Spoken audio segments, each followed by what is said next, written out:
Hello, everyone who's just joining. We're just waiting a couple more minutes to let more participants into the event. We'd encourage you to scan the QR code that's on the screen right now so you can participate in our interactive Q&A with the speakers. We'll probably get started in about 4 or 5 minutes or so.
Welcome to those of you just joining us now.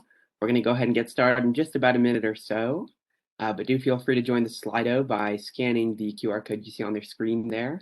And again, we'll be starting in just a minute or so.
Okay, we're going to go ahead and get started.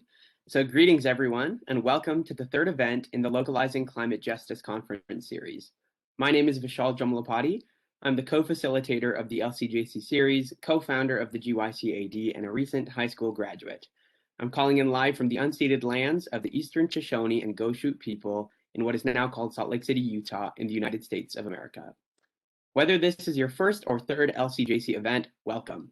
The LCJC series aims to connect a diverse array of youth activists, climate experts, and policymakers to ensure that our frustration at the current global state of climate affairs is justified through concrete political action.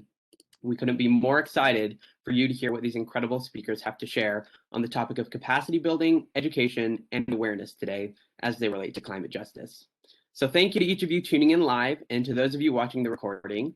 Thank you to the LCJC Series co-sponsors for your continued support for each of our panel events. And thank you to the tech teams at Cisco WebEx and E+ for creating this incredible technology platform, Youth Earthrights, and allowing us to benefit from it. For those of you new to this platform, it's equipped with revolutionary AI automatic closed captioning and, critically, translation from English into about 108 global languages. You can enable closed captions and choose any language in the bottom left corner of your screens.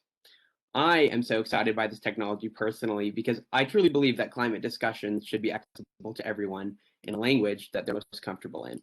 So do please make use of that feature. It's really great, and there are some really incredible languages on there.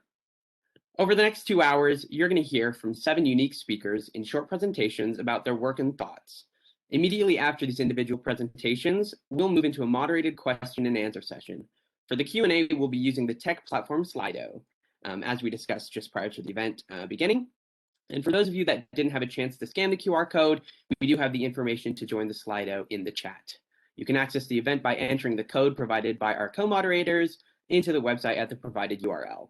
So throughout the event, throughout the presentations, and in between presentations, please feel free to add just general or speaker-specific questions rather, and upvote questions that you like throughout the presentations.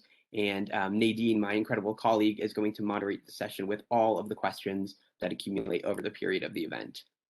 So before we move into the main speaker section, I'd like to take the time to invite Todd Weber, one of the people responsible for this incredible platform, to share a few words. After graduating high school in 1970, Todd completed his bachelor's and master's in computers and technology in education, as well as postgraduate work in educational management. He previously taught research and development technology in the US Air Force and then moved into commercial companies and the private sector. For more than 45 years, Todd has worked globally on consumer and communications products, leading engineering and development teams and activities including Atari, Apple Computer Macintosh Division, Western Digital, 3Com, and Cisco Systems. After retiring in late 2017, Todd is currently wholly focused on climate. He's a volunteer and co-leader with the Elders Climate Action Northern California chapter. Over to you, Todd. Thank you very much. I graduated high school in 1970, and my graduating senior class, we hosted the very first Earth Day for our whole school. The first time Earth had an Earth Day. It was so cool. Since then, throughout my career, I've been really fortunate to work with just amazing people and teams. We just extended the arc of human potential through always better ideas, better designs. Every day we intentionally drove human imagination to realize our collective imagination across the globe. That's exactly what my father taught me to do. It's also exactly what my son is doing right now. He lives in Texas.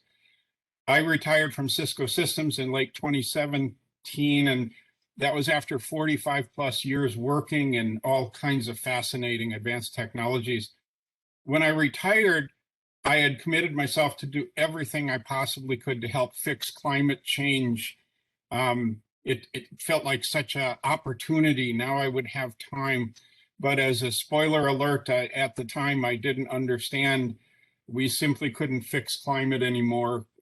It's really broken badly, and we did that. But we as a team get to work together better than humans have ever been able to in humanity's past. Technology like this, Cisco WebEx, enables us all to connect our hearts, souls, and minds together globally, just like we are doing here today. I'm so extremely proud of what you all are doing, coming together here in this live community. I cannot thank you enough for including me as you work and lead together to imagine and create the world you wish for us and at least the next 7 generations of our great-grandchildren yet to come. In December of last year, 2020, the team at International Institute for Child Rights and Development, IICRD, in close coordination with other allied teams and groups, posted Dreaming the Youth Earth Rights Platform into Reality as the very bold seed of where we are here together today. And it's only 7 months later. This has been an exceptional imagining into reality at its best. What will we next imagine into our world across the next 7 months, the next year? Just amazing possibilities. My personal deep gratitude goes to Cisco WebEx and E+ for partnering so deeply with us to deliver today and what's coming in the days and the months to come. IICRD's dream was the seed, and we have so much more to come. Today's youthearthrights.webex.com living, expanding community literally just blows me away. I thank you all. I'm an elder now. We elders are working together with all of you. And P.S., my dad did not see this coming. Thank you. Thank you, Todd. Thank you. Thank you for your support, and thank you for your help along this process and building up this platform. We're excited to see what happens next. As a young person in climate space, I've learned much from the past 2 LCJC Series events, but I think most importantly, I've learned much from the individual speakers. From anecdotes to wise advice, hearing stories on a personal level can really change how you perceive the climate crisis and how you control your reaction to it. And one of the people who's had this sort of effect on me is my incredible colleague, Nadine, who will be leading and moderating the remainder of the event today. So a quick introduction to Nadine. Nadine, a heart-centered, purpose-driven paradigm shifter, she's committed to co-creating a world that places compassion, communities, and ecosystems at the root of positive change. As an agent for change, she's a sort of midwife, ushering humanity and its systems through the necessary inter- and intrapersonal development process to facilitate broad, sweeping, sustainable change that is grounded in a shift in core values. She holds a Master of Arts in Environmental Policy Design from Lehigh University with an emphasis on sustainable development, environmental health, and urban planning. She serves as a director on the Global NGO Executive Committee, the first young person to be elected in this capacity. Currently, she's an associate at the International Institute for Child's Rights and Development, IICRD, an NGO youth representative to the United Nations for Clan Child Health, a co-founder of the GYCAD and Localizing Climate Justice Conference Series, and is facilitating strategic development and partnerships for Emergence of Heart, a film project using a feel-to-heal approach to the climate crisis while weaving together critical reflections on identity, whiteness, colonization, gender, and responsibility. As founder of Conscious Consulting LLC, she hopes to serve as a systemic change therapist, supporting a myriad of organizations in creative strategic development, conference planning, intentional self-reflection, and organizational evolution towards a more just, sustainable way of being. Over to you, Nadine. Thank you, Vishal, for that lovely intro, and thank you to everyone for joining us today. It's an honor to be with you. Good morning, good afternoon, and good evening to you, wherever you may be on our little blue planet. I'm so humbled and grateful that you're sharing your time with us today. I am WebExing in from unceded Lenape land in what's currently known as Pennsylvania. And I invite all of you to put into the chat where you are calling in from, and if you happen to live in a place that has been colonized, whose land you are on. And I'll put a link in the chat right now so that if you're unsure, there has never been a better time to learn. And it's this openness to learning, to personal evolution, and the humility it often requires that I believe is key to addressing global challenges such as the climate crisis. The current moment is asking us to deconstruct and to reimagine the systems and the embedded norms that perpetuate a culture of extraction and of exploitation, both of human beings and of our Mother Earth's ecosystems. In the words of Dr. Vandana Shiva, it will require compassionate courage. Our current paradigm was built almost exclusively by white men, which is not a criticism, but rather an observation. The lived experiences of women and the global majority were not factored into the creation of the systems that govern our everyday lives. So it's critical that we collectively seek opportunities for the evolution of both ourselves and of our systems. Acknowledging where we may hold power and privilege may bring up discomfort, and that's okay. There's so much growth that comes from leaning into that discomfort. And for me, that embodies the true meaning of capacity building, education, and awareness in just looking at where those power structures lie. And so intersectional environmentalism looks at how the same systems of power that harm our environment are also those that perpetuate injustice and harm against humanity. In my own little theory, the Dandelion Theory, which I will hopefully publish in the coming years, fingers crossed, I choose to look at humanity as a collection of perspectives from different points on a sphere, or as a white poofy dandelion. There's an immense fullness that's achieved when we value each and every perspective's unique synthesis of what is true and can hold the enormous complexity we face together with joy and compassionate courage rather than with overwhelm. The climate crisis will require us to move beyond siloed, individualistic approaches and towards a new paradigm where we see our social structures as an ecosystem or as a web, intrinsically interrelated and strengthened by a vision of its wholeness. That is what most excites me as we gather here today. I'm humbled by the warmth and the eagerness to help that I've witnessed from the tech team at Cisco WebEx and E+ throughout this planning process. This event, to me, is a living example of what's possible when we move out of silos and into a world of co-creation, whether that's between tech and advocacy spheres, the global north and the global south, or between neighbors who just don't tend to see eye to eye. By connecting across language barriers, our ability to come into a global community of change makers together is amplified and is strengthened.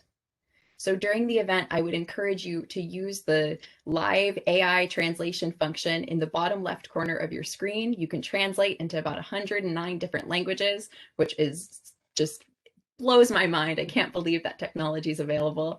And I would encourage you to please utilize the Slido, as Vishal discussed, for any questions you may have. Upvote your favorite questions for our speakers to contemplate at the tail end of our program. And just thank you from the depth of my being for your presence in this space today. So without further ado, I'd like to launch into the panel component and introduce the first of our many incredible speakers. So let me pass really quickly the presentation function over to Pradeep, and I will read his bio really quick. Okay.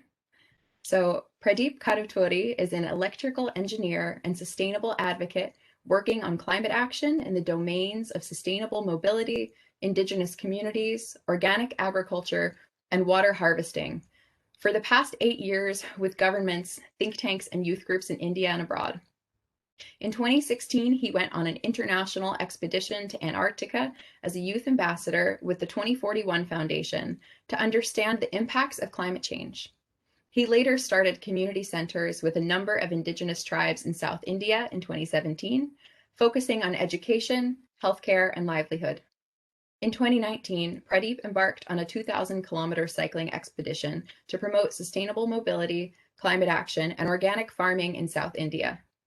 During his tenure as a consultant and project lead at the state government of Andhra Pradesh, India, his efforts helped bring access to educational technology to over 1 million rural children. He is currently part of policy advocacy efforts in promoting electric vehicles in India and has been doing so for the past 2 years. Pradeep is also the co-founder at Project Rolagunta and a member of the Yungo Cities Working Group on Sustainable Cities. So thank you for being with us here, Pradeep. Can't wait to hear from you.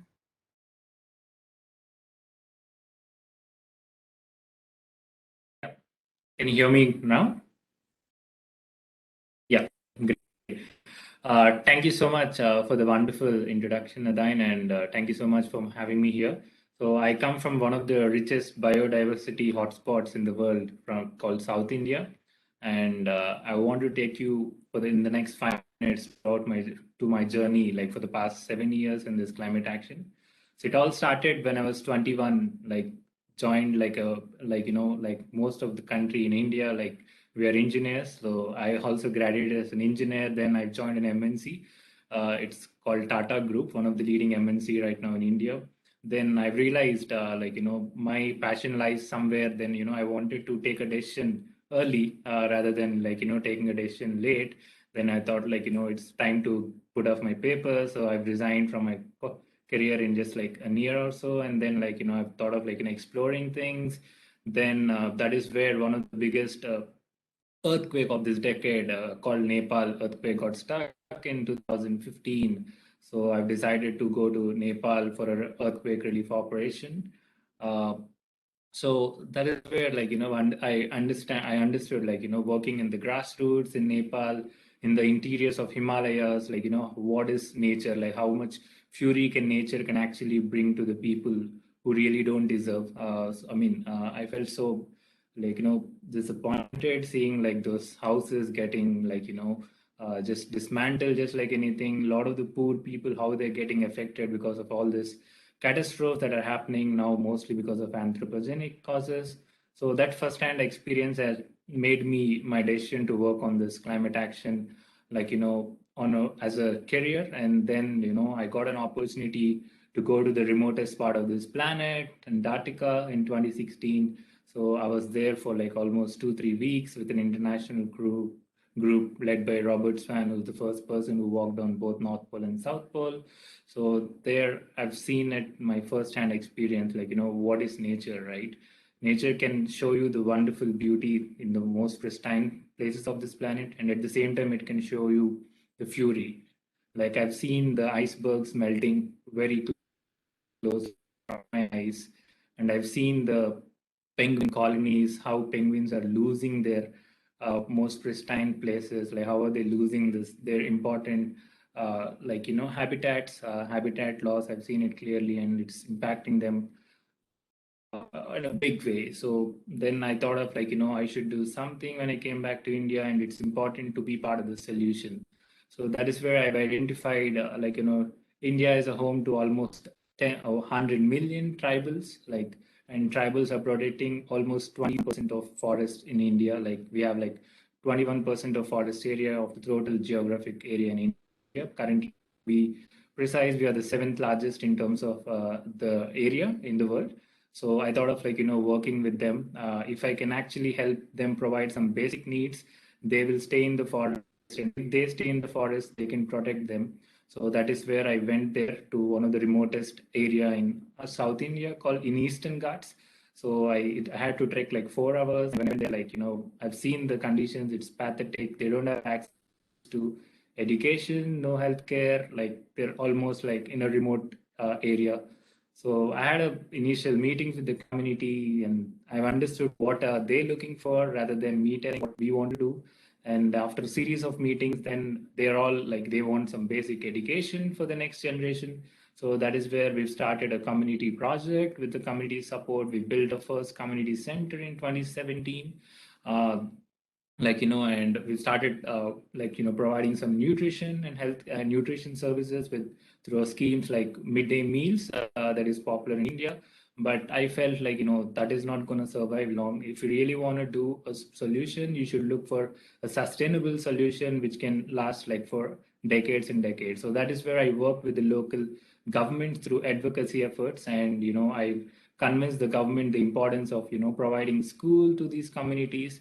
And fortunately, within a year, so within almost 10 to 12 months of efforts, we got a government order passed at the state government of my end, and we got a school sanction. So it's after the independence, this is the first time a tribal area in that region got a school sanction. And I feel really proud, when I go back, their sustainable solution. Now their children are studying, and now they are staying back in their communities, preserving their forests. So post that, and I also work with the state government of Andhra Pradesh, providing edtech to rural India, education facilities. Then I wanted to I wanted to explore children. I believe if children are aware of climate action, if they can be taught in their own way what is happening in climate action, I think they can convince they can convince the next generations in a much better way. That is where I went on an expedition for 2,000 kilometers in South India, in 3 weeks, and I've covered 40 schools, showing them the penguin colonies, how are they getting affected, what children can do in their communities, what they can do in their homes and schools, and that is how I actually took the climate action to children. Post that, the past 2 years, the next revolution currently happening in the world is electric vehicles, and we don't want to miss that bus in India. And fortunately, for the past 2 years, I'm working with a lot of think tanks in bringing right policies for electric vehicles in India, how India can actually transition to carbon pathway so that we can actually offset a lot of carbon emissions. So I've been working with think tanks on this policy related aspects, and I'm also part of the working group of Youngo. That's how I've been, for the past 6-7 years. But I wanted to, share some of the takeaways before I run through this small photo slide side. So these are the 5 takeaways. So it's important to be part of the solution. I mean, problems are there, but I think it's important for us to be part of the solution. And when we work with communities, we should identify what they're looking for rather than we preach something. It's quite important to understand their local needs, and something that is applicable in Africa may not be working in India. Something working in America may not work in Europe. So it's important to look what we want to do, and we should keep the community at the center when we work with them. And it's important to look for long-lasting solution. Yes, we may support them for 1 year, 2 years, but what after 10 years? Who will take care of them? Can we still do that? Who will be taking? So I think it's important to work on a long-lasting solution. And yes, there is enough research. There are a lot of policies globally and even in India, but what is missing is implementation of those policies, right? So I think it's important for a youth group for us to balance both in terms of research and at the same time on-ground action. So yes, we should contribute through a lot of these forums, discussions. We should empower, and at the same time, we should also, do something on ground. I think that is important. And last but not the least, I want to quote Mr. Gandhi's quotation, you need to be the change you see. So I think it's time for us to talk about be the climate action you wish to see, and be part of that 1% that you want to be part of, contribute. So I'll just run through my slides. So this is the tribal community that I'm working with. So in India, we have 750 plus tribal communities with almost 10 crore population. And there are 70 communities which are completely indigenous. When I say indigenous, they are most vulnerable without access to education, and they live deep in the forest. So this is one of those smiley picture I wanted to start with. Just walking through this. Give it a second. Yeah. Yeah. I don't know. Can you see my slide? Yeah. Great. Yep, if you just go from beginning. Yeah, you can. Yeah, great. So this is my, this is my team in Antarctica. You can see Mr. Robert Swan in the middle, and this is where I'm taking I took a water pledge through all my team members on World Water Day. That is March 2016, and this is the cycling expedition that I'm talking about. How we are using digital technology and at the same time taking climate action to children. So this is during my 2,000 kilometers expedition. And this is the rural tribal India. You can see, I was just talking to these children. I thought we took a picture. And this is the tribal community that I'm working with. I couldn't take the previous picture, but this is how after they got access to education, they're now going to schools like every other child in India. And this is the community center that we built. We use the local stone. We tried using the local bamboo as much as possible. And we tried reducing the usage of other things like cement and all. And the best part is the community has built it right from the old days. Everyone has used work for almost 3-4 months, and they built this community center and they own the project. And yeah, this is what I'm doing. That 1% for the plan. We may not do everything, but every action counts. So please contribute to that 1%. You can always reach out to me on LinkedIn or Twitter on the above details. Thank you so much once again for giving me this opportunity.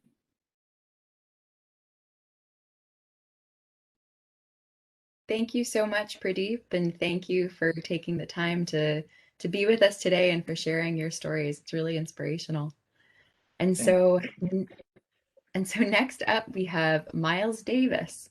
And so if we could get, yep, he has the presenting privileges. Awesome. Okay, so Miles J. Davis is an international social entrepreneur based in Tokyo, Japan. With a higher educational background in supply chain management, hip hop, environmental policy, and African studies, Miles interconnects his focuses to reimagine worlds to become more holistically integrated. Miles is working on sustainable development solutions in the realms of fashion, cosmetics, permaculture, rural cooperatives, and education in the US, Ghana, and Japan. Miles is the co-creator of the Superior Solution, a progressive and holistic early education curriculum. The Superior Solution was created as a culturally responsible, anti-racist curriculum to address educational and societal inequities that impact Black and Brown students. The Superior Solution centers its work around critical literacy for early learners to directly combat the school-to-prison pipeline. Miles is also the co-founder of the Sisala Shea Cooperative, an ethical fair trade women's shea butter production group, as well as the Bobo Tiaro Permaculture Center, the leading permaculture center in the northern regions of Ghana.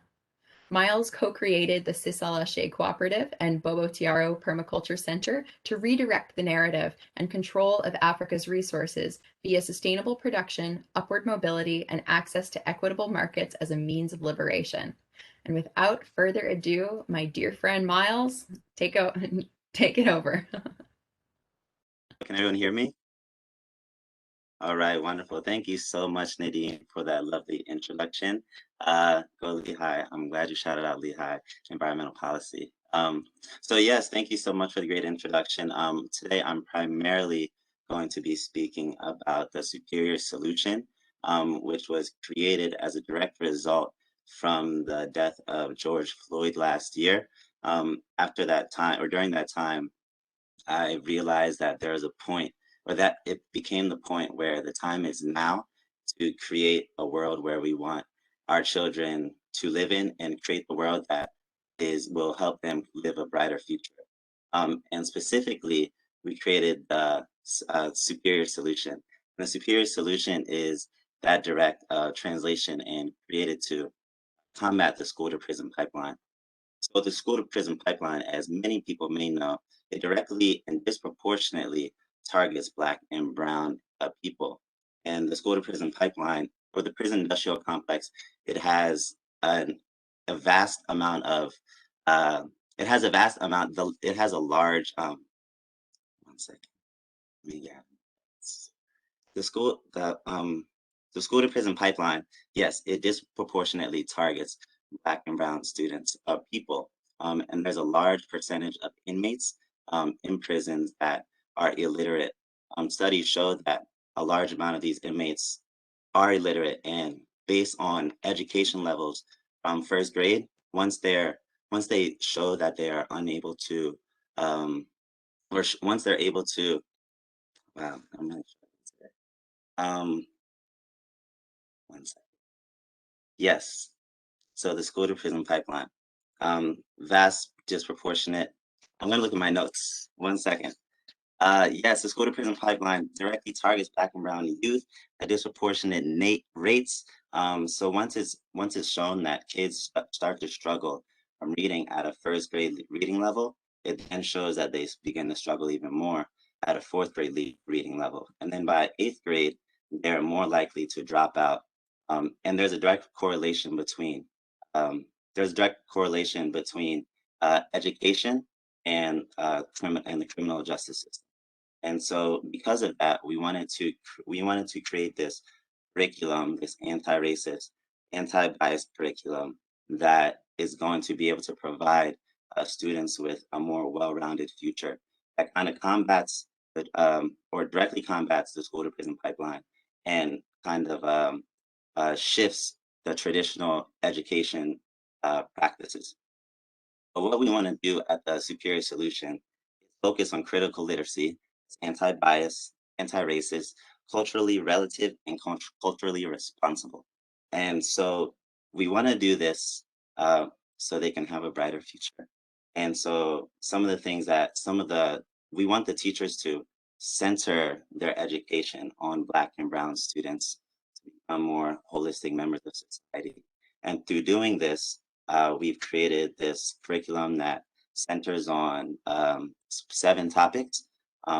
And that is the first one being anti-bias, peace and mindfulness, social justice, entrepreneurship, travel, art and creativity, and of course, the Sustainable Development Goals.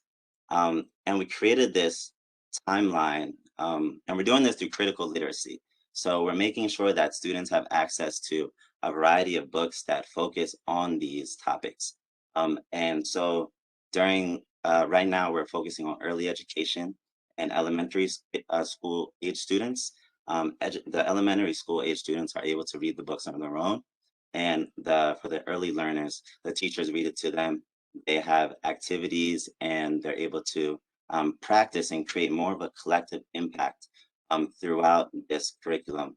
Whereas it's not directly teacher down to student, where it's kids engaging into the classroom curriculum and engaging to help other students learn more through these restorative practices. Some of the things that we want to focus on with the Superior Solution is that teachers can adopt restorative practices in their disciplining, so that there's a decrease in the disparity between disciplining Black and Brown students. So we want to recenter the narrative on focusing how to raise up these Black and Brown students in the most equitable, holistic way possible. So far, we've completed 2 topics, and these 2 topics are anti-bias and peace and mindfulness. And we started this kind of linear, making sure that we're going in the structured timeline, so they can build the foundation, so that by the end, they're able to go forward and knowing what the curriculum is about, starting off with anti-bias and understanding that, okay, I can go through this with peacefulness and mindfulness. I have an anecdote from the center where that focuses on peace and mindfulness, and that one of the kids was building blocks and trying to build a tower. And what happens when a tower gets too tall? It falls down, especially when they're building blocks. So the kid was very upset. The kid was very sad, and his friend came up to him and said, "It's okay, it's okay." I'm not saying it's okay, don't cry, saying it's okay to be sad. It's okay to be sad. Just remember to breathe every time you get angry. So they did breathing exercises, so the child was able to calm down. And so we've really seen significant results from the superior solution, and seeing that these new ways of teaching and new ways of educating these children can really shift their mindset and can really cultivate a community where they're able to go out into the world to become more well-rounded, more holistic children of their classrooms, their communities, and to become global citizens as well. So that's what we're doing at the Superior Solution. I'm very excited to continue doing this, especially when we get to the sustainable development aspect. I'm excited, and it's great because I can share some of your stories about what young people are doing around the world to inspire them so they can understand, hey, this is something that it's happening within our community and happening in the global community as well. And these are things that we can change and we can be a part of. So yes, thank you very much. The Superior Solution. Thank you, Miles, and thank you for doing that intersectional work that bridges climate, that bridges education, that bridges anti-racist work and decolonial education. It's really, really important, knowing that all of these things are interconnected and interrelated, and that, it is Black and Brown kids and communities, throughout the US and other countries that have the most exposure to environmental harms due to environmental injustice. So, all of that woven together is really, really fantastic work. So thank you. And next up, we have Gabrielle. So Gabrielle Rosenbacher is a conservationist working in marine science, focusing on restoring Florida's coral reef. Gabrielle received a BA in Environmental Studies in Ecology and Conservation from the University of Vermont. A semester of her studies was spent in the Turks and Caicos Islands at the School for Field Studies and the Center for Marine Resource Studies, which helped her to further grow her passion for marine conservation and diving. Following university, Gabrielle lived in the Canary Islands, where she received her dive master and PADI instructor qualifications, as well as numerous specialty certifications. Since then, she led a nonprofit marine conservation organization in Cay Caulker, Belize, as the project coordinator. Currently, she's the education program intern at the Coral Restoration Foundation, further propelling her into a career hoping to inspire, educate, and bring about positive changes for our natural environments. Gabrielle would like to continue devoting her life to marine conservation and working with nonprofit organizations. So without further ado, Gabrielle. Thank you. Thank you so much for the introduction. I really am so honored to be here. Everybody can see my screen okay, right? All right, so let's jump right in. For 500 million years, corals dominated the shallow tropical seas of our marine environment. They create complex habitat and ultimately exist as the most diverse ecosystem on this planet. But unfortunately, this once diverse habitat now looks like this. In the last 30 years or so, we've lost half of the coral reefs around the globe. And Florida's coral reef currently has only about 1 to 2% of its historical hard coral habitat left. And in this picture, you see what we call a coral graveyard, which has become a common sight on coral reefs around the world today. And we might wonder, why is this so alarming? Well, corals not only create a beautiful underwater habitat, but they also support marine life that ultimately supports our fisheries, protects our lands from storms, and provide resources and economic value to us humans, especially locals who depend on the reefs for a livelihood. They are also worth nearly $10 trillion globally every year, value that comes from tourism, fishing, and coastal protection. Over 275 million people worldwide live in the direct vicinity of coral reefs, and approximately 850 million people live within 100 kilometers of coral reefs. So the loss of coral reefs is a climate justice issue, affecting millions of people worldwide. We expect in the next 80 years or so that all coral reefs may go extinct, making this diverse ecosystem the most threatened habitat on Earth, with countless of species facing extinction. And let's let that sink in for just a moment. I don't mean that 1 or 2 species of coral are going to disappear, or that you'll have to have a snapper sandwich instead of a grouper sandwich when you come visit the Keys the next time, but that the entire ecosystem could disappear from this planet. Now, nearly 25% of all marine species rely on coral reefs, and 3 out of every 4 breaths of oxygen that you breathe come from our healthy oceans, of which healthy coral reefs play a really important role. So what would our world look like or be like without coral reefs? And personally, I don't want to find out. So there are a lot of compound stressors that cause this rapid decline. For example, Florida's coral reef has been affected by direct human impact, the disappearance of herbivores, development and pollution, and also the harsh chemicals in our sunscreens. And just when you think that corals have it rough, those local stressors are just the icing on the cake to our main global stressors. Corals are very sensitive creatures, and they know what they want in terms of temperature and pH. So the rise in water temperatures due to greenhouse gas emissions and excess carbon dioxide being absorbed into the ocean are posing great threats to our corals. And ultimately, climate change is anthropogenic, and it's presenting the greatest threat to our coral reefs. So although this all sounds frightening and quite hopeless, Coral Restoration Foundation now has the opportunity to intervene and develop methods of coral restoration and conservation that are now being used around the world in hopes of offsetting this rapid decline. Now, you may not know it, but Florida's coral reef is the 3rd largest barrier reef in the world at over 360 miles long, and it's the only one that the United States has. And Coral Restoration Foundation works to support the reef's natural recovery process through the large-scale cultivation, outplanting, and monitoring of genetically diverse reef-building corals.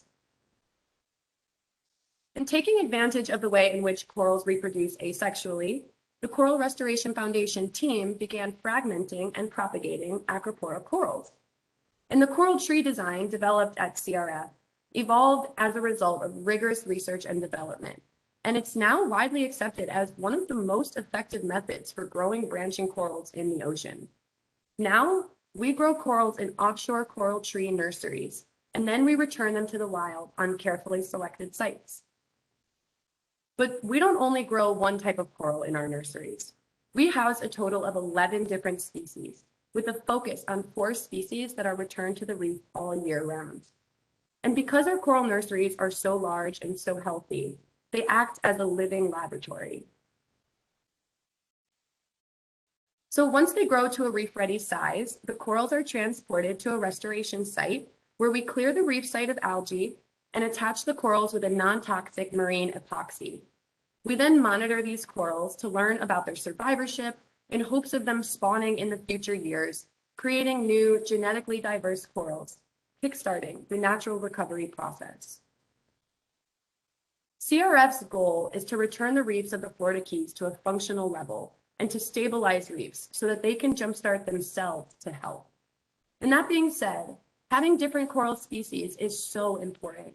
Just as a healthy forest needs grasses and weeds to hold dirt in place, but also needs big, strong redwoods to absorb the energy from passing storms. A coral reef is very similar. It needs the biodiversity of coral species to stay strong and healthy and to provide habitat for all the critters, big and small. So when we restore a reef, we're not only helping recreate the structure and the biodiversity, but we're also supporting all of the different sectors that rely on them. Here at Carey Sport Reef and other active restoration sites, CRF sees signs of hope that these reefs can recover. But at the end of the day, it's really just important to find something that speaks to you.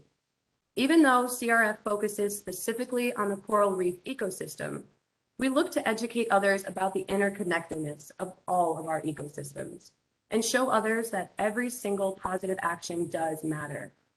And we work on engaging the local community as well as audiences around the globe, hoping to spread awareness near and far.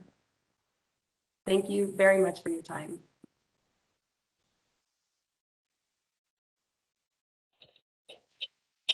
Thank you so much, Gabrielle. That was so informative, and it's so amazing to see the work that you and the Coral Restoration Foundation are doing. I would love to get down there at some point and do a dive so I can see the reefs in action.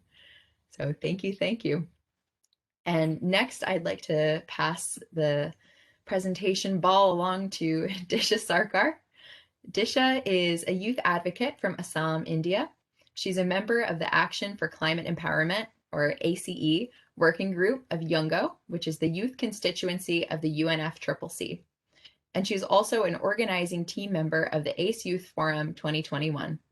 She serves as a co-chair of the International Youth Conference 2021, and she has also convened several mentorship circle projects across various higher educational institutions to provide capacity building opportunities to youth from her state.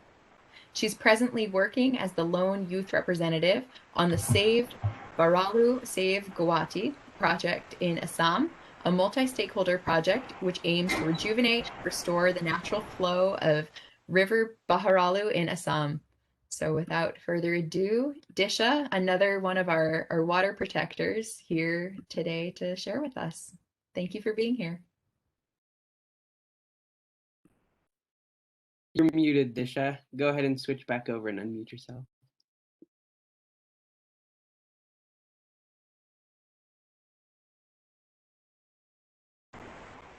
Can you hear me? Yes, excellent.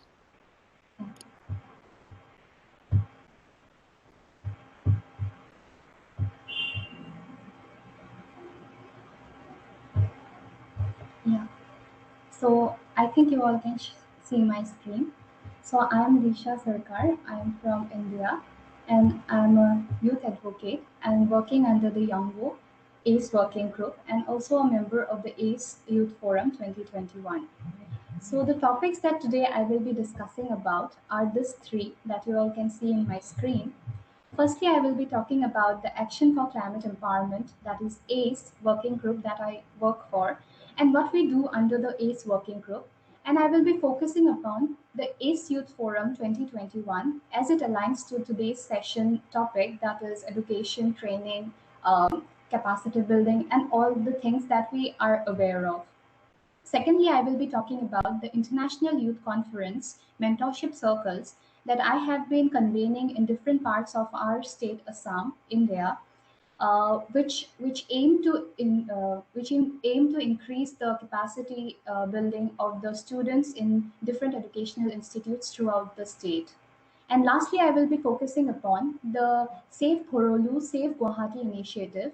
The Bhorolu is a river in Guwahati, Assam, which has lost its natural status quo due to human activities and interference through various releasing of effluents into the river, and it has turned into a drain eventually.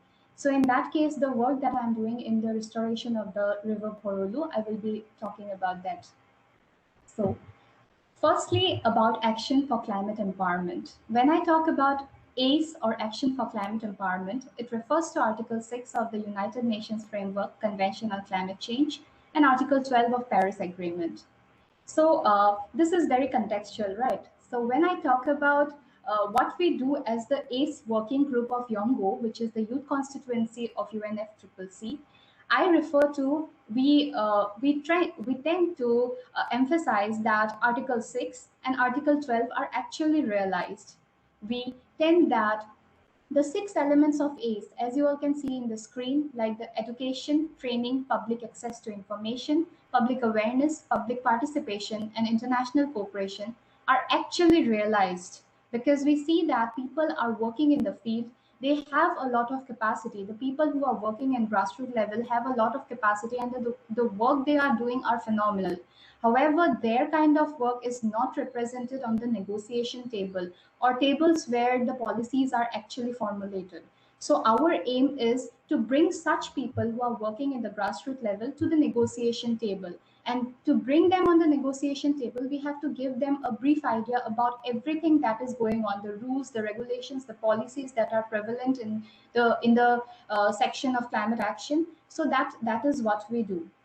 So far, the ACE was being implemented under the Doha Work Program, which was an 8-year program starting from 2012. However, the Doha Work Program has come to an end in 2020, and therefore the upcoming Conference of Parties, or the COP26, will be an opportunity to frame a new work program. When we talk about a new work program, it will focus upon strategizing the national determined contributions in a way that it involves more stakeholders. It will involve youth and women in a greater way. We focus upon establishing focal points, ACE action plans, holding of annual regional dialogues, and sharing of good practices. In order to pursue this in a more concrete way, we are launching the ACE Youth Forum 2021. In 2018, we had the first of its kind in Bonn, Germany, and it had the privilege to host almost 40 students from Global South countries by providing them full funded scholarship. And this time, since we are having it in virtual medium, so this is even a greater opportunity to reach out to more people. We will have this youth forum on the 10th of July and the 17th and 18th of July. And in between these 2 weekends, we will have the week of ACE, which will be totally devoted to capacity building of students. We will focus around how youth advocates and youth activists from grassroots level can work upon their modalities, how they can work upon how to present their work in the international phenomenon, or in the way they can bring up their concerns regarding any kind of concerns that they are facing while pursuing their works. So we will try to address them in this ACE Youth Forum 2021. So I felt that it's a good medium today to share with my fellow participants about this event. I thought this will be beneficial. Next, I would like to talk about the Mentorship Circle. So as I was the Indian Youth Ambassador for the International Youth Conference 2021, so under the influence of that event, I had this opportunity to carry out mentorship circles around different educational institutes in our state, Assam. What we mean by mentorship circles is that we organize small events in different colleges where we bring people who are policy makers or working actively in the field of climate action, and we tend to make them interact with the students, and the students can address different kind of questions and queries that they have in the field of climate advocacy from the experts. They can learn from the experts. So far, I have convened 5 mentorship circles and have covered almost about 200 to 300 students in each of the sessions. So it's a very big privilege to be able to come and connect with people and youth from all over the world and show our work in this kind of sessions. Lastly, I would like to talk about the Save Borolu, Save Guwahati initiative.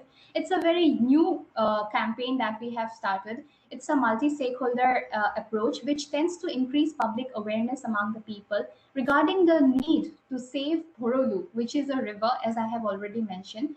The river Borolu has lost its natural status quo due to human activities, due to rampant destruction that has been created, releasing effluents into the river. So we are working on the restoration of its natural status quo. And I have been the lone representative of the youth in this regard. I'm trying to get involved more youth from our different communities so that we can work in a more fruitful manner. However, the initiative has somehow been hindered a bit due to the COVID impact. However, we are trying to be more active through social media campaigns and different kinds of campaigns like writing blogs and stuff like that. So this is what we are doing to create public awareness. And these are the very few areas and avenues where I am working to bring public awareness, do capacity building programs, and foster education. Thank you. Thank you so much, Disha, and thank you for all the amazing work that you're doing, and especially the focus on mentorship. It's so important for young people to be able to learn from one another and to really be stewarded and fostered into the world of advocacy. So I really appreciate all of your work, and just hope everyone in your family and Pradeep's family back in India is healthy and well with the recent surge in COVID in India. And so next we will hear from video. Vishal will stream our presenter's video. Unfortunately, he wasn't able to join in person due to rolling blackouts in South Africa. But Ahmed Mokopo from C40 Cities is up next, and he was born in Johannesburg, South Africa. He's a climate campaigner and previously worked as a finance campaigner at 350.org. He currently serves as a campaigns officer at C40 Cities, where he's working on the organization's Global Youth Initiative, a program which seeks to build alliances between youth climate leaders and C40 mayors. So Vishal, I will leave it to you to share the video.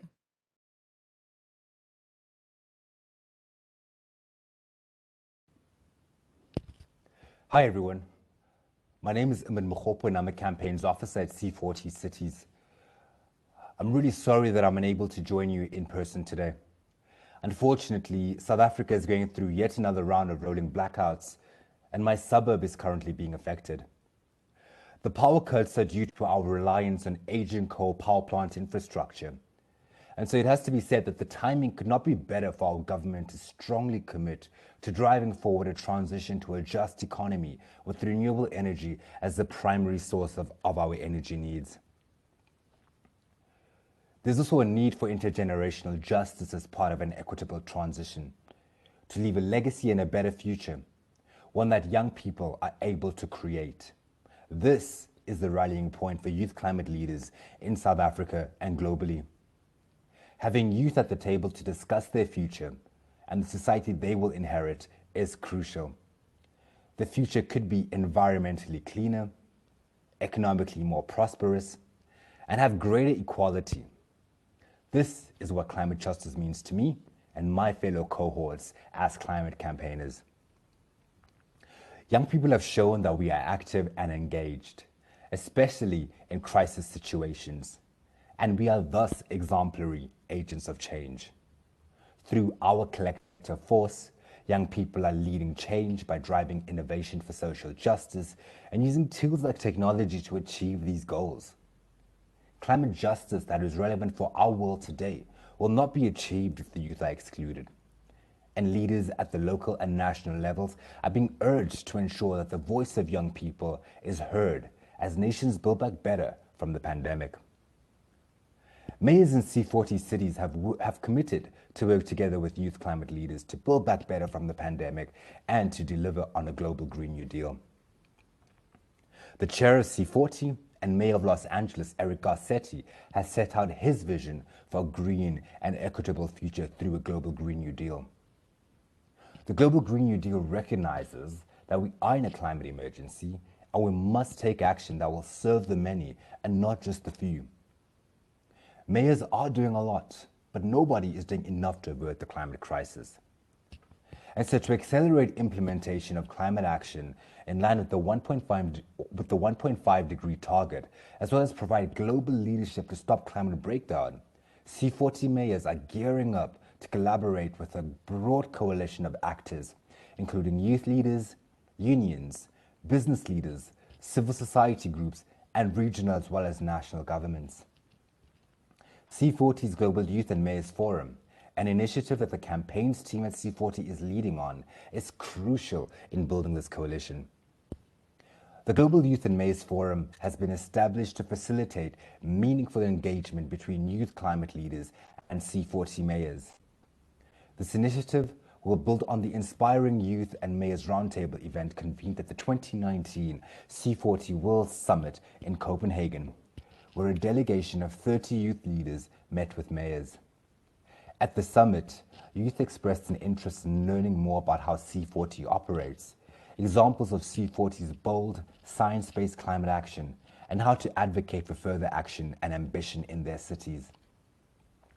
And so, through the Global Youth and Mayors Forum, youth activists will receive training on C40's science-based action framework, city governance, facilitation, campaigning, as well as organizing skills.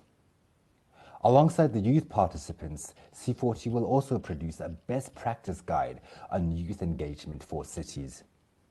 We will also organize regional discussions between youth and mayors, as well as be developing a joint statement between youth and mayors ahead of the COP this year.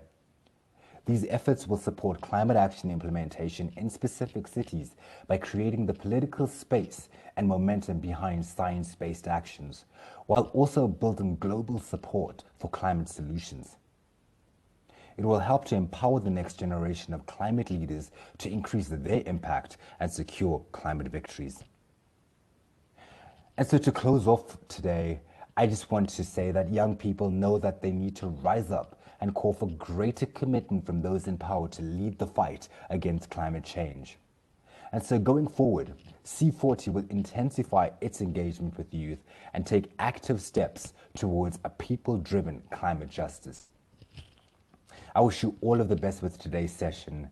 And if you have any questions for me and any of my colleagues working on the Global Youth and Mayors Forum, please don't hesitate to reach out to us. Thank you.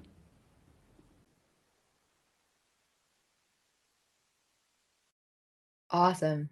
Awesome. Awesome.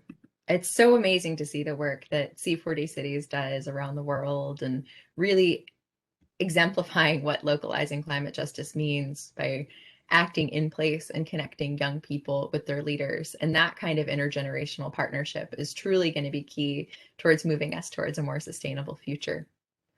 And so speaking of people who are key to moving us towards a sustainable future, I would love to introduce Mary Black. So Mary is an environmental liberation advocate, organizer, climate storyteller, content creator, artist, and Afrofuturist from Raleigh, North Carolina. Her intersectional work focuses on bridging the gap between Black, Indigenous liberation, and climate justice while cultivating youth and women for intersectional climate action. After graduating from North Carolina A&T State University, she founded the Environmental Justice Organizing Collective to train and support a diverse and intergenerational group of intersectional environmental advocates.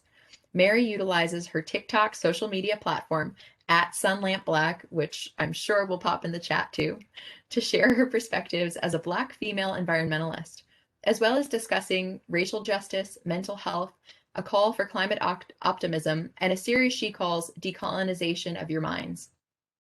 Mary currently sits on the Environmental Advisory Board for the City of Raleigh as its youngest member, where she represents the perspectives of frontline and environmentally marginalized communities during board discussions for recommendations of a strategic city environmental plan. Mary also uses digital art to uplift the stories of strife, injustice, and those who have been forgotten by the climate movement. To highlight the intersections of over-policing and over-pollution in communities of color, she's currently finishing a series called Policing and Pollution. She is also currently running for City Council with a vision of a more equitable and green Raleigh. Go, woman, go. Without further ado, Mary, please take it away. Greetings and grand rising, everyone. My name is Mary Black. I'm calling from Saponi Native American lands, currently known as Raleigh, North Carolina. Can you guys hear me okay? Great. As mentioned, I'm a field organizer with Climate Action North Carolina, the youngest member of the Raleigh Environmental Advisory Board, and the founder of the Environmental Justice Organizing Collective. I'm also currently running for Raleigh City Council. So I don't have a presentation, I'm just going to speak, so I hope it is as good. So I've always enjoyed mirrors. I can even remember as a child making up these detailed and self-expressive dances in front of full-length mirrors in my home. Even today, I am utterly enamored with my own reflection, grounded by it even. Perhaps it's because you can never really see yourself with your own eyes without a mirror. Perhaps it's that we are all just mirrors reflecting ourselves back to ourselves. In everything we admire and everything we despise, our own consciousness is continuously reflected back to us, which gives us the opportunity to grow, to learn, and to change. This philosophy has always meant so much to me in a world where, as a woman, a Black woman, a young Black woman, your identity or reflection seems to be predetermined for you before you're even given time to see yourself. In terms of localizing climate justice for capacity building, education, and awareness, I think the most important place to begin is with self. Oftentimes, we discount or forget the amount of internal work it takes to do external work. At times, that means healing childhood traumas, remaining open to new information, checking your privilege, and coming to terms with how movement building requires a community. You have to be whole to do advocacy work. Capacity building, awareness, and education has to come from a place of wholeness from within, because you cannot pour from a broken cup. My climate story begins like so many other environmentalists. As a kid, over my lifetime, it has transformed and changed to become more intersectional, more Afrofuturistic, and more sacred as I begin to ask more questions and understand my own identity within the context of our world. Growing up in Raleigh, North Carolina, also known as the City of Oaks, it's a remarkable place for trees and green places, but under the surface lies a laundry list of environmental inequity issues that are present not only in my hometown, but across the state. Communities of color are left in disrepair as they are ravaged by floods. Industrial pig farming pollution makes the air in certain parts of the state literally unbreathable. Chemical companies continue to pollute the waters with things like Gen X, while energy companies like Duke pollute the air, all while expecting people from the most affected neighborhoods to pay for their mistakes. And this is why politicians continuously side with corporations, placing profit over people. I remember growing up here feeling so small in comparison to the world being created, not only inconsequential, but maladjusted to engage on creating a better future. Truly until adulthood, I never essentially grappled with who I was, how I saw myself, or who I wanted to be. Rather, I battled with the notions of who others thought I was or wanted me to be. The biggest reflection of this has been represented in the green careers or lack thereof. I did not land my first real big girl green job until just last year, and I struggled with seeing myself reflected in the workforce or in the conversation. I was seemingly cropped out of environmental action for the country. I had hit the green glass ceiling, and I had yet to even start my green career journey. The green glass ceiling is the fact that people of color make up 36% of the US population and comprise about 29% of science and engineering workforce, but they do not exceed 16% of staff for any green organizations in the US. And yes, these numbers are similar for other countries as well. Prior to realizing that, I spent many years struggling with imposter syndrome before I felt like I ever truly found my voice. But the beauty of finding your voice is that once you do, you never really shut up. In the time working as a climate organizer, that has been my biggest asset. My inability to be quiet and be content with what's being offered. I've hosted so many spaces for environmental synergy, building environmental justice coalitions, pushing for green policies, and just generally working to make environmental values a priority for the state of North Carolina.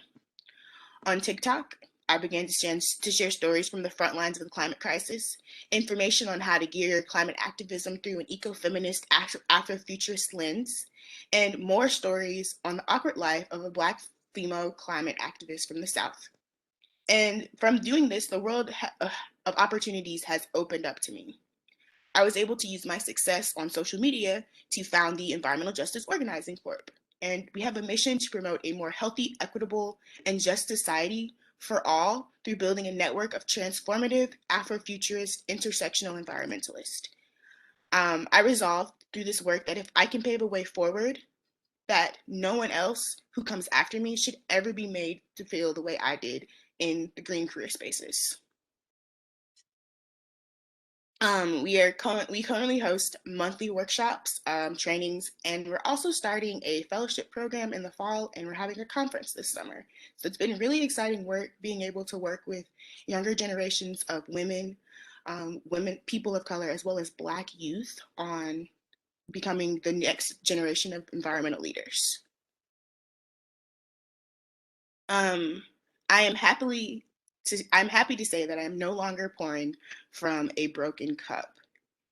In my city council run that I'm doing, that I just started, we haven't even had the campaign kickoff yet. It's coming next week. My platform is about prioritizing the intersections of racial justice, environmental climate action, as well as economic prosperity as we vision for a future of a city under a warming climate. I think it's a very important conversation that we're having, and it's not being had well enough by our current politicians.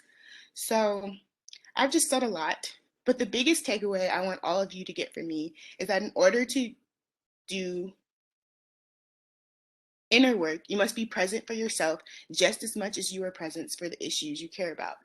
You have to practice self-education and redirection. Be mindful of the energy that you're putting out, and as it helps you uniquely understand what you are able to do and the capacity you're able to bring to the world. Thank you. Thank you, Mary. Thank you, thank you. Thank you for your vulnerability. Thank you for your just efforts, and thank you for trying to make our world a better place, because I can't wait to see you on city council and hopefully beyond that.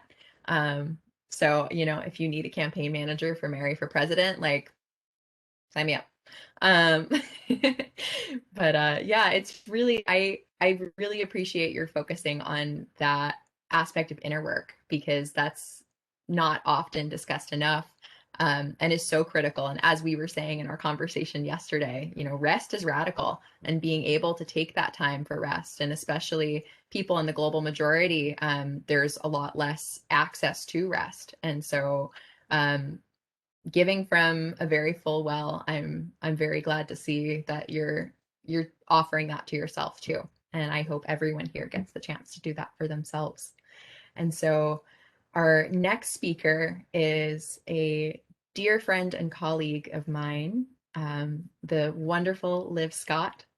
And Liv is a multidisciplinary creator and systems massager who works within and outside of existing systems to nurture their capacity towards ecological, social, and individual healing. Since realizing at 5 that humans were destroying the home of their beloved stuffed sloth, Liv has been seeking to understand and address the roots of the climate crisis. Now, with training in biology, systems thinking, and collective trauma, Liv uses this understanding of relationships to act at leverage points of perspective. This work has led Liv to elevating the intersection of global health and the climate crisis by designing an African-focused UN-side conference featuring the Director General of the WHO, former presidents, among others, and writing a report in partnership with the Harvard Global Health Institute. Currently, Liv is creating the project Emergence of Heart, featuring a short coming-of-age film touring the United States, encouraging audiences to feel in order to heal the climate crisis. Emergence of Heart documents the audience members' own stories in response to the short film at the intersection of white supremacy, the climate crisis, and personal reflection. So Liv, we can't wait to hear from you, and I'll give you the floor now. Thank you for being here. Thank you so much for having me. I want to take this opportunity to thank the organizers for inviting me. And it's just such a privilege and honor to be listening to all these incredible other panelists that I'm sitting alongside. So I use they, them pronouns, and I'm currently living on Munsee, Lenape, and Mohican lands, which is currently in Millerton, New York. So I wanted to start by sharing one of my fears among many. But one of them is that in addressing the climate crisis, especially within the mainstream, that it won't be intersectional. And so in topics of everything from trans rights to the prison the incarceration system, that these other calls for justice and different marginalized groups raising their hands up and saying this system is not working for me, what we have going on is not right. That when we push for climate change and address CO2 rise or what have you, that these other points of injustices won't be woven in. And so from basically throughout college, I was really interested in getting to know what is the root problem. Where did we go wrong? And when I'm saying we, I'm particularly talking about the dominant European colonizing America mindset.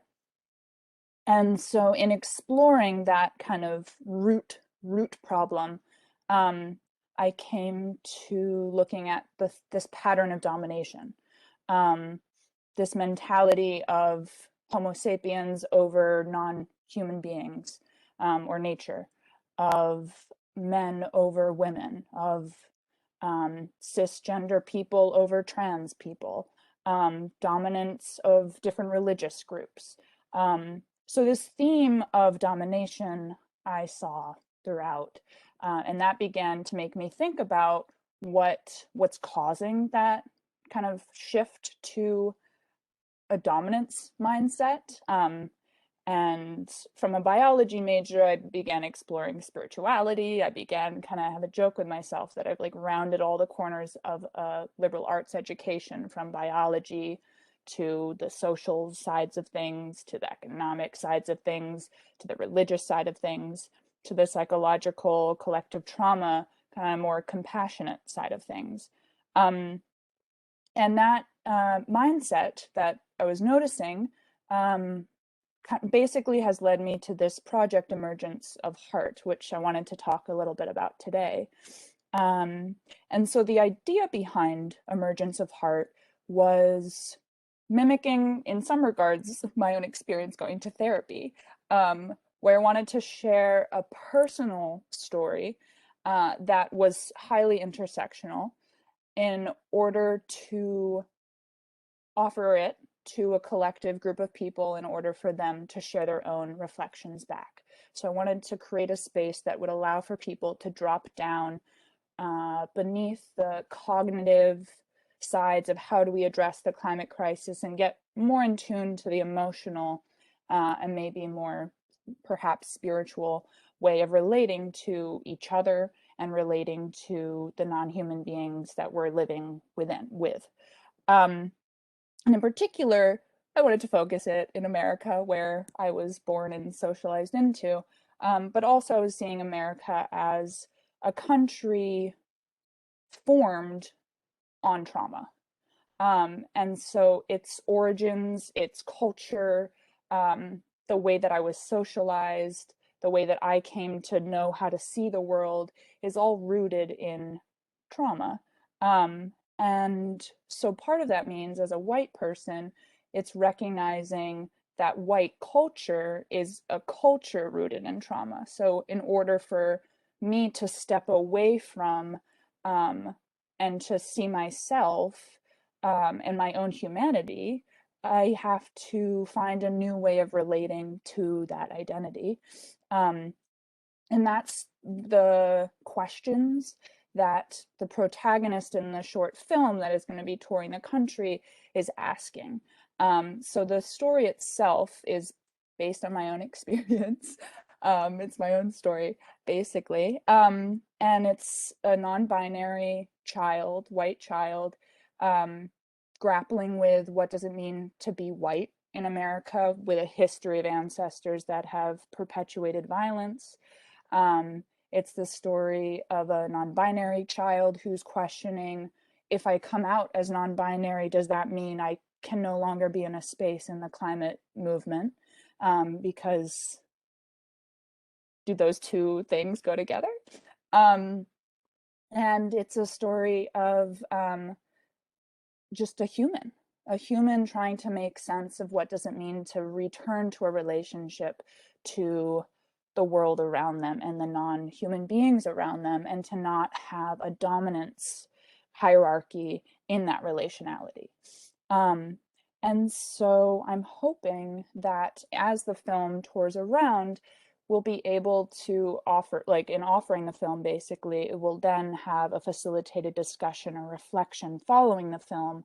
And that would allow for people to share their own experiences, their own stories, their own emotions about the climate crisis. And so that's where the feel to heal kind of idea is kind of coming from, is that we have to sink beneath that cognitive space and get to where we're actually feeling, get beneath that numbing.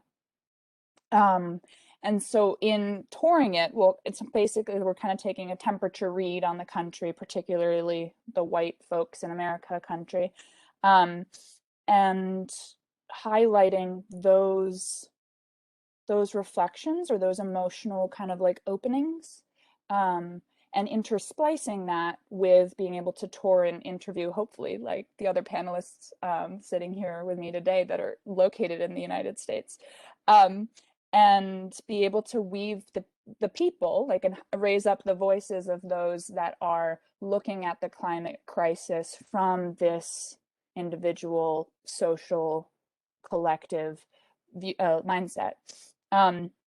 And so before I kind of conclude today, I wanted to share a little bit of something that brings me hope, and that's this concept of emergence, where, as kind of like a little bit piggybacking off of what Mary was just talking about with the individual change and the individual healing and needing to be pulling from a full cup, is that as individuals, if we're able to heal what's come before us, and to be able to be in relation with those around us, and that relationship will allow us to do the work that we seek to do, then that will create an emergence of something new.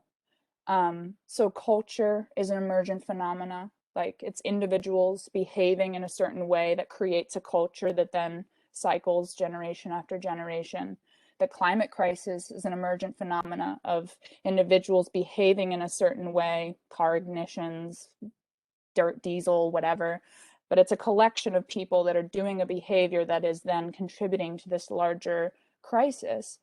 And so if we shift as individuals the way that we're interacting and being in the world, then that I don't know what will come to be, and that's that kind of possibility, that future, which I would want to like bring another shout out to Afrofuturism, which I think has like helped me see that. Yeah, exactly. And like that has helped me be able to imagine and dream and see forward. Because if we're focused on the crisis and we don't recognize how the way that we're embodying the change, that embodiment of how we see change taking place is kind of what one of my main takeaways I would like to share with everyone is, that we must embody the future that we want to be seeing in the world. And so like taking a moment to reflect on what are the qualities, not necessarily like fossil fuel, but like the actual qualities of the current paradigms or the current challenges and systems that are currently in place today. And then what are the qualities that we want to see in the world? And that transition point, or the way that we're being on an everyday basis, like your everyday breakfast, your everyday interactions with friends and family, that each of those little behaviors needs to be an embodiment of the future you want to see, or the climate future that you want to have, the lack of a dominance mentality future that we want to see in the world. And so, yeah, I wanted to share those kind of thoughts, and I would love if anyone, audience-wise, anyone is based in the United States, I'd love to, when we're touring this film around, swing by and hear your thoughts. Thank you so much for having me. Thank you, Liv. That was absolutely brilliant. And I'm so grateful to be able to witness you as you're unfolding this project and to be part of the process with you. It's really such an honor. And I just can't wait to see the film when it's done and the impact of the national tour, because it's such an important story to tell, and the fact that there are so many intersection points between all these different identities. It tells a modern complex story in a modern, very, very complex world. So I'm really, really excited to see how things go.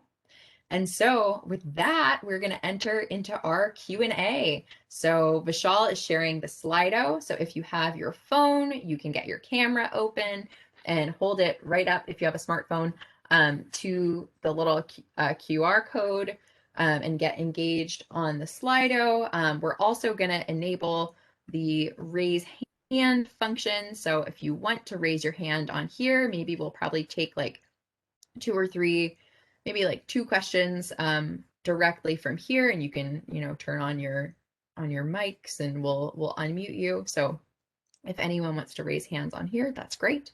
Otherwise, we're gonna start pulling questions from the Slido, and you can upvote the questions you most want to hear the answers to. So the very first question we're going to start with is, how can we move forward on climate justice initiatives when there's not national momentum? And so our speakers, feel free to just jump on in if you feel like you have a response. Hi, it's Mary.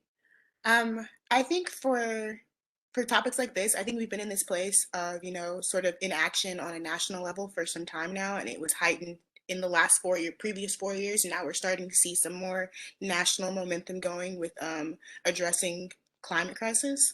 But I think the most important things is to build into, the spaces where you are most infected or where you are most around the most. So like your local communities, your state governments, your local governments, and interacting with them, engaging with the people who are on the ground doing the work, because it never stops. Just because the conversation nationally may be halted, that doesn't mean that it's stopping on the local level or it's stopping on the front lines. So getting involved with those places that are, still continuing to do the work towards this climate future and towards a more equitable future, and recognizing that just because it's not happening on a national level doesn't mean it's not happening in other places, and just being aware of where those spaces are taking place and engaging in those spaces. I think being here is a great example of that.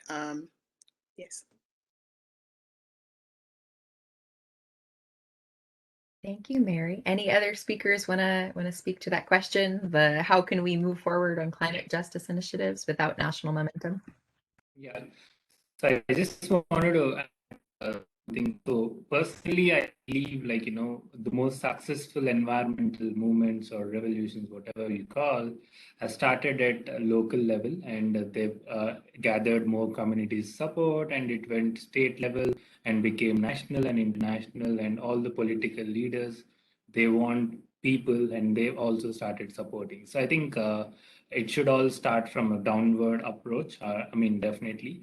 And in India, we have seen movements like Chipko movement, which is very famous, where we don't need literate people or something for climate movement. So there are a lot of illiterate, I would say, matured Indian women at the time in 1970s because of deforestation. So they wanted to stop, and they don't have education or something. They don't have strong political support or something. What they did is they just hugged the trees for days and days and days and days, and everyone started coming. The media, the politics, everyone started coming. So I think we should take inspiration from those things, and we shouldn't wait for someone at someone at Washington or someone at Delhi to show the path. I think we are all affected, so we should start from our end and then take it forward. Yeah, thanks. I want to piggyback on the previous 2 speakers. I think there's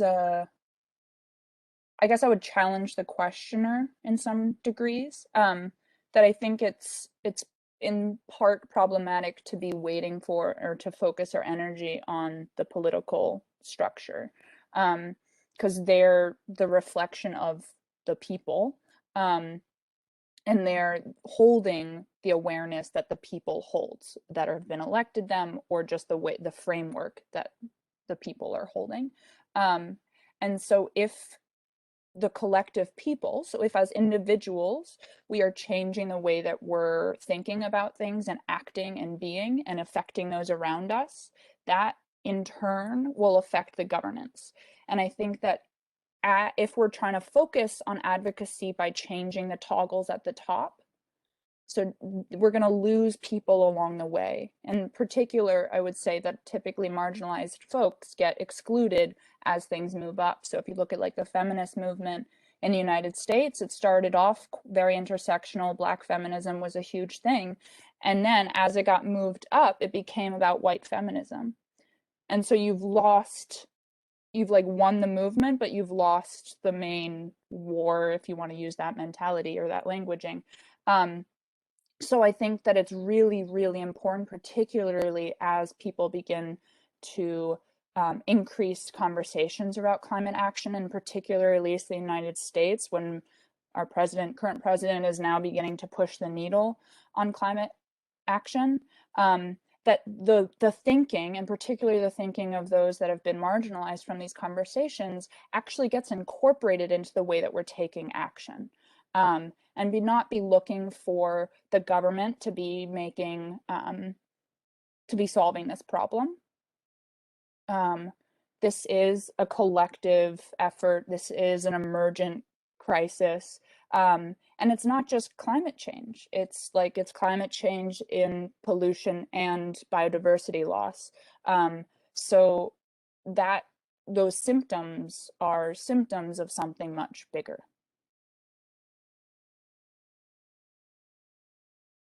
Awesome. And we would like to speak about just not giving up, finding a cause, any cause, like Liv just spoke about.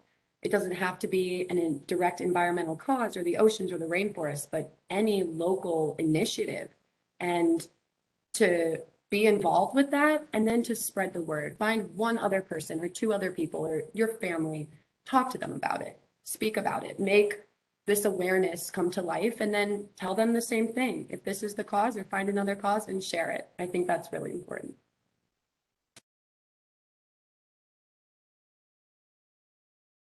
I love that. Thank you, Gabrielle. Yeah, there's so much power in a ripple effect. Awesome. If no one else has anything to add on this question, we can move into the next one on the Slido, which is, how important is educating primary school level students on the causes/consequences of climate change? Say it is extremely important. The youth are so impacted and their minds absorb so much. And when you bring issues that are globally or directly in their community, and they see it within or in their own communities, they're able to also figure out solutions. They're able to work together. Kids are extremely bright as well. You'd be surprised about the kind of creative solutions that they can think of. And maybe as adults, we might say, oh, how can you afford that? But don't think about that right now. Just like present to them like what's going on in their community, and then let them think about solutions, and they can create ideas together for how to build a better solution for it. It's extremely important to show it to young students, just so you can create that awareness, because traditional education most likely doesn't bring that stuff up. So.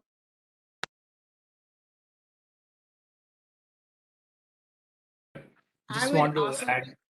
Yeah, please go ahead. Mary, Oh, please no. go ahead. Okay, thank you. I was going to say, I would also like to add the importance of visioning through that process. And you kind of brought it up, Miles, like they're able to like, come up with these creative solutions that you never would have thought of. Like the youth really are the future. But through a lot of the work that I do with youth, some of the things that I see is that like they are very beaten down by the ideas of like fighting climate change or creating a better future. Like it just seems like out of reach for them, and like I think people begin to disengage with the topic after a while. So like building in a place for optimism, building in a place for visioning, building in like spaces where they can, you know, imagine a future and then teaching them how to work towards that. Like it's important to like, of course it's important for people to understand like the very technical side of climate and the science behind it and all of the lessons that go into that. But like when we're talking about creating a new world, essentially, like how are they able to engage with that sort of conversation through visioning and through creative solutions, and then like actually giving them the capacity to be able to work with people who are quote unquote in power to create those visions and make them reality.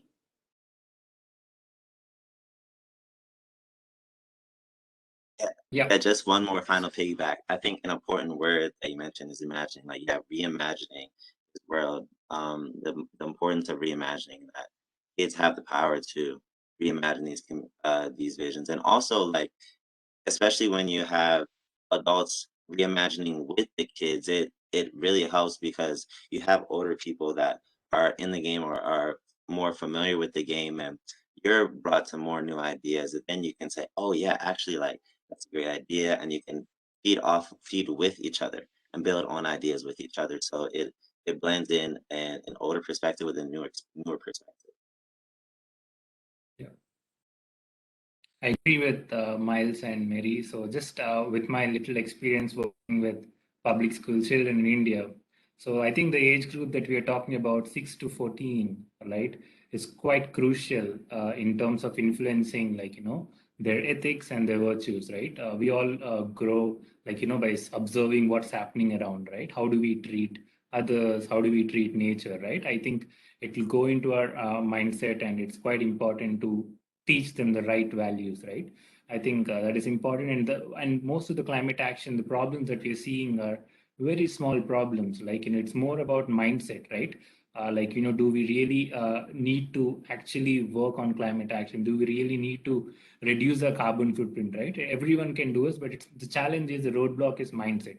And if you can, if children can learn that at young age, I think they can keep that for their life, and they can also influence elders more than like, you know, you. I mean, with my experience, I can tell they can influence their families. They can influence with the little things that they can do at home by turning on electricity when not in use with the parents. And I feel kids can influence society more than anyone in the current situation when it comes to climate action. Thanks. I'd just like to add here something. Since we are talking about young children, we see that they have a very big kind of impact by the hero worship or idealizing people. So when we ask a kid, what you want to become, what is your aim in life, they say doctor, they say engineer. But how many of us hear them saying a climate activist, a climate advocate? So it's so important that our curriculum should highlight people who are working in the field of climate. We see politicians being highlighted in the curriculum. We see freedom fighters highlighted in the curriculum. But what about the climate activists? There are so many climate activists who are working so brilliantly, but then we do not see them represented in our curriculum. So that is important.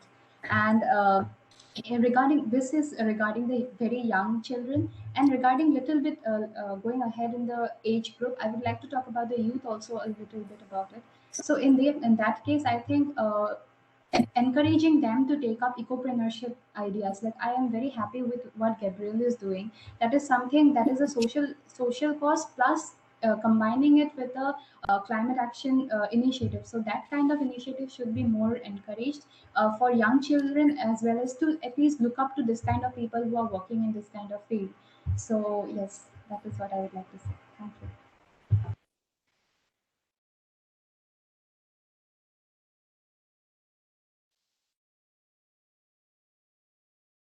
Todd, you're on. I just wanted to reflect again. What we are doing here today is we are all together involved in something never before happened for humanity. We are in a joint Imagineering moment here. You are sharing each other's imagination in a way that we could never do before. The outcomes from this type of work together on a global basis are unimaginable coming forward. And this is just so wonderful to hear you share your imaginings and build, what does it need to become? No one else is really thinking really forward. If you're old enough, you're spending most of your day thinking backward. And this is just so powerful together. Thank you. Thank you, Todd. And, thank you for being such an amazing example of intergenerational partnership. Todd had messaged me yesterday being like, should I really be talking? I feel like I should be listening. And that is such a moving thing to hear. And of course we want him to be talking, but that mental frame of like, wow, the youth, they're doing important work. I want to listen. That's an approach that I hope, more will come to share, and then we can co-create a future together, which is really the best possible thing. And, a thanks to your little four-legged friend for representing the four-legged creatures here on this call today, because we of course need interspecies representation. Awesome. Yes, your reflections are also amazing. I really wish we could be doing this for longer. Perhaps we'll do a podcast. This is, by the way, this is Prince Theo, the Bold and the Brave. Nothing scares him. Well, good. We need that sort of energy to address the climate crisis. So thanks for being here, Prince Theo. So for our next question, this one's actually really interesting. So it's, what differences are there in how people raise awareness in the global North and the global South?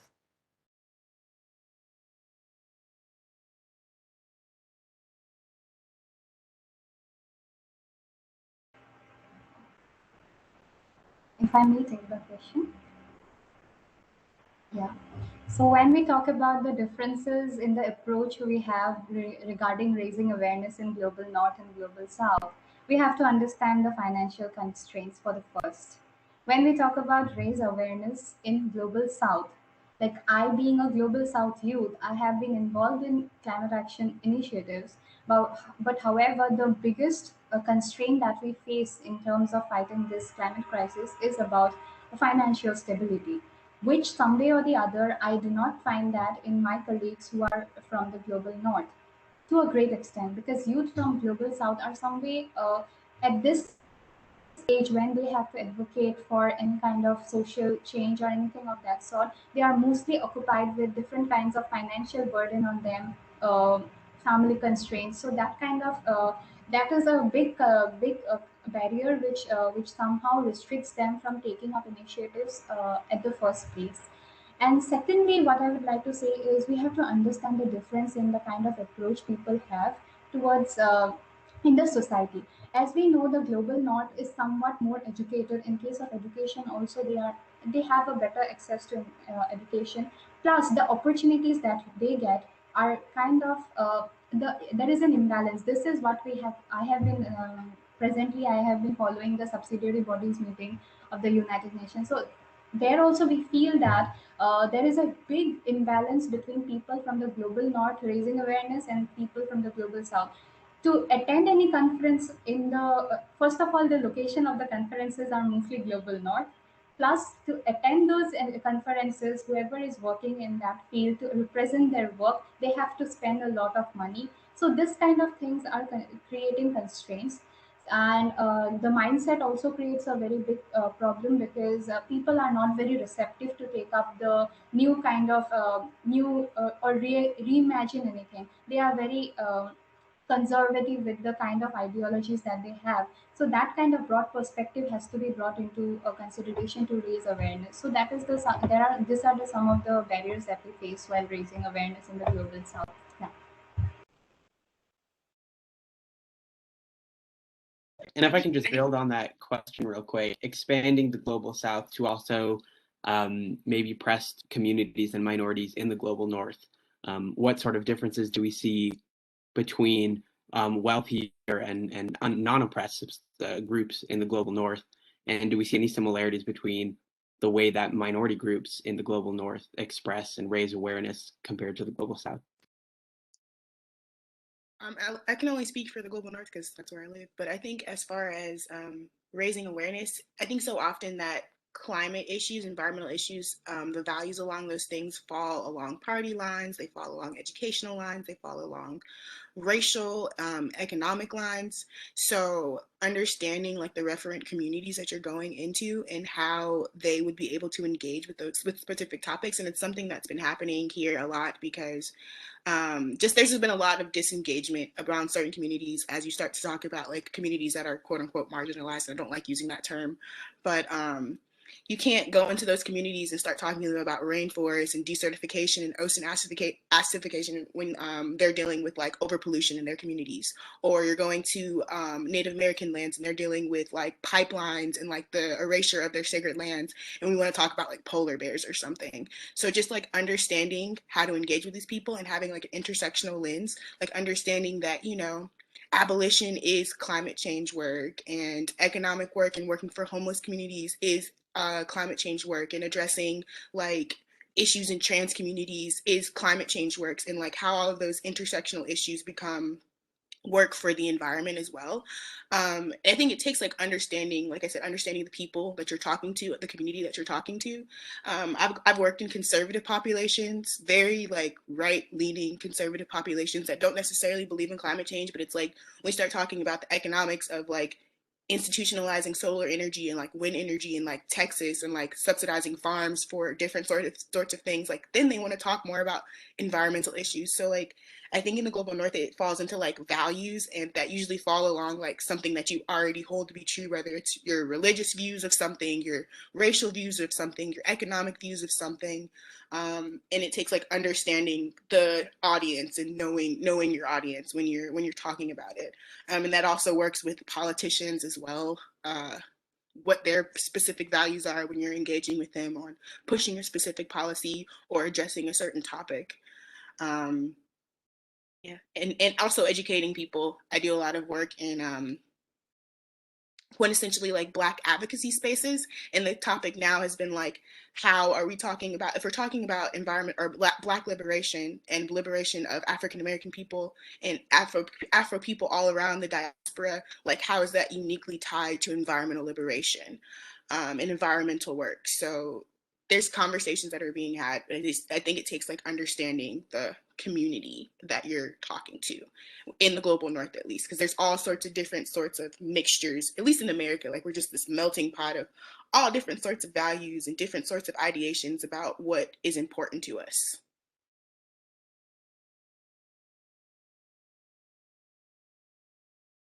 Thank you. Yes, so true. And I think also depoliticizing climate is going to be huge for us. And that's an uphill battle that we have, you know, to face in the coming years, because we're all on spaceship Earth together. And, you know, if like obviously the harmful impacts of climate change are really disproportionately distributed. But at the end of the day, we're all somehow going to be feeling the heat or the cold or the any number of impacts that that could come along. So really like getting money out of politics, especially in the global north, and making sure that the people who are actively perpetuating the climate crisis are not able to have a stranglehold on our political systems. And you know, I think that sort of depoliticization of the climate crisis in the global north will actually support work in the global south, because as we all know, you know, the labor and the disproportionate effects are often falling in the global south, even if it's feeding into the constant cycle of consumption in the global north. So, you know, here we are in America, we're getting Amazon Prime boxes to our houses every day, hopefully not the people on this panel. But, you know, like that has a supply chain, and most of that supply chain is not in the United States. So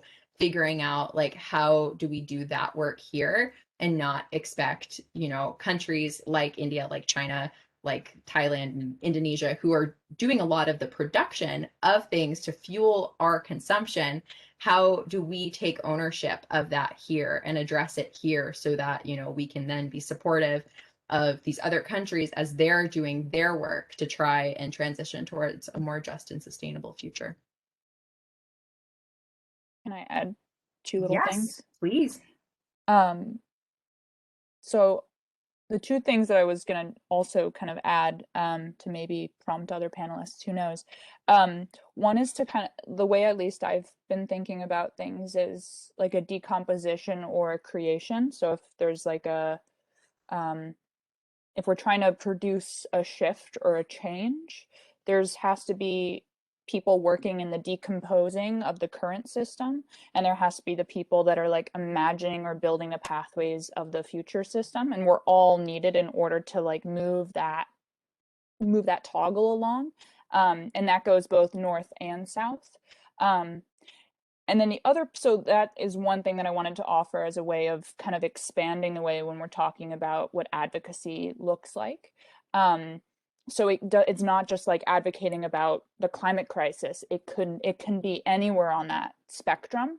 And then it also can be anywhere on that spectrum when it comes to, as like Gabrielle and Mary were mentioning about this intersectional framework of when you're raising awareness about one cause, I think it's also really critical to highlight the connection to all the other causes, and to begin to bring those connections into the surface and into the mainstream conversations.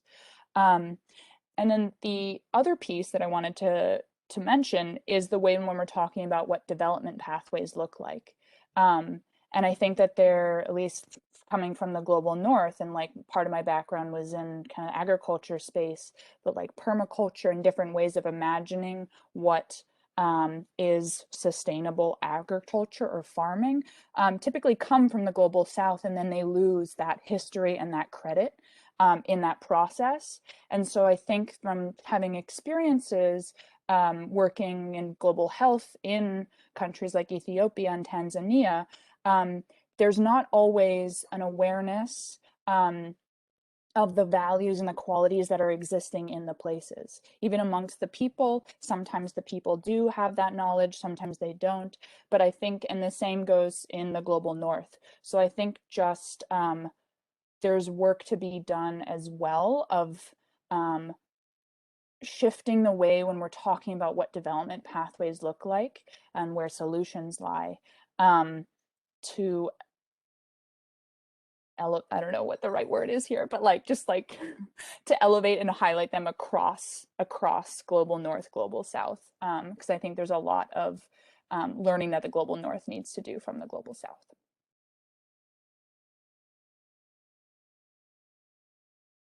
Awesome. Thank you. Thank you. Thank you. It's great to think about, in context of decomposition and then reimagining, because both of those are critical roles. And, I think as we talk about the need for systems change, many people feel like it can almost be an affront to their, existing values or their existing understanding of how the system works.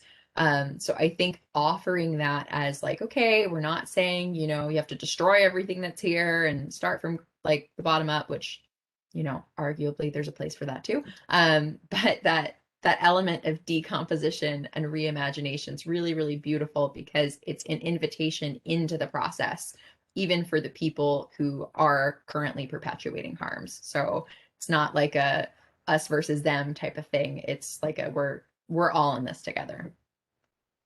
And so we'll go to some other questions from our Slido.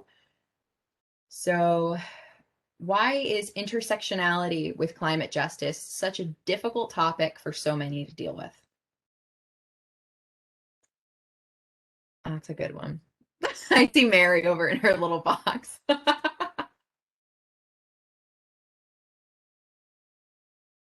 I guess I can start. I really don't know if I have a very sound answer on this. I would just say that it's difficult because many people don't have an intersectional lens. Like they kind of live their life through this one silo, and growing up as with again, I hate to use this term, but with marginalized intersecting identities. Like I'm growing up as a woman, I'm growing up Black, I'm growing up in the LGBT group. I'm all of these, I'm a young person, so all of these identities kind of naturally affect my cognition and how I interact with the world that I'm in. So when I'm talking about the work that I'm building, it's always going to be intersectional in nature, and not everybody has to come through that lens. They are what they are, and there's nothing more that's really intersecting into that identity. and the conversations they have are never really impacted by their identity, or therefore their cognition is never really affected by those things ever. And I think now, like, as we're starting to talk about it more, I'm talking about it from like the feminist womanist movement to the environmental movement to so many other different spaces. People are just, kind of uncomfortable with it. I think a lot of people kind of want to move away from talking about how we're different because we haven't always had the best conversations about how we are different. And in understanding that our differences really make us better when we all are able to be together and work through these things. I think people would rather just have like a conversation about like getting over it, and not talking about it and not addressing it, rather than actually understanding what it is, how it benefits people, and then like moving to a better place with our intersectional understanding of ourselves and of each other. So, and specifically to the green movement, it's just been overwhelmingly whitewashed, at least in America. So it's like overwhelmingly white male dominated.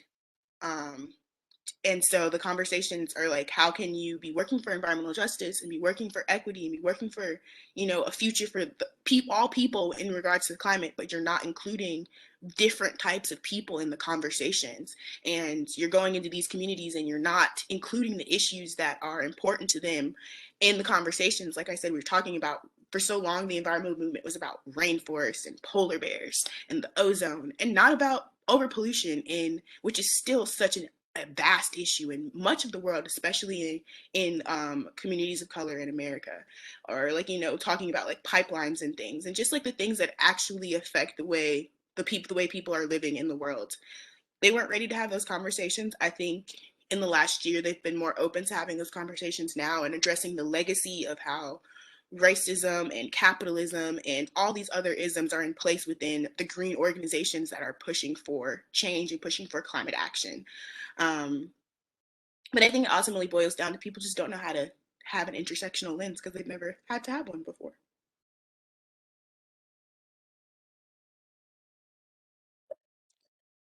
Can I ask a question for the panelists that I'm sharing the platform with, that come from the global south? Because I'm curious if this mentality of these silos is coming from like a European mentality of needing to categorize things. I think it's great, like the identity politics that are happening in America right now. Because I think it's like highlighting all of these issues, and so people now have language to be able to talk about them, and now they have to have the language to like weave them together, and that's what intersectionality is. So I think we're like processing how to like take a holistic lens, but we kind of have to come from this like silo binary mentality and like transition our way back maybe to a holistic lens. So I'm curious if this is like a European mentality of categorizing.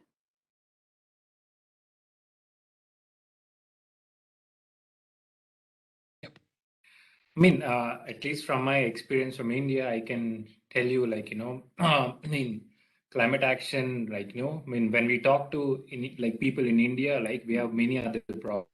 We have poverty, we have child labor, we have other crises like getting access to school and all, right? So it's important, like, how we communicate, right? Like, for example, we have like 50% like of Indians depending on agriculture, right, as their livelihood. So how is the farming getting impacted, right? So in India, we have mostly I won't say racism. We have something called casteism and all other things, like, but we are also suffering. But unfortunately, but fortunately, things are getting better, right? Recently, even for, we've legalized transgenders, LGBTQ, and which is very welcoming step. And I think things are getting better with this new social media, and a lot of people are getting aware of all the things that are happening globally. And I think I can definitely say, things are improving. People are talking about inclusion in every aspect, and I think climate action, inclusion in climate action is also very important. Yeah.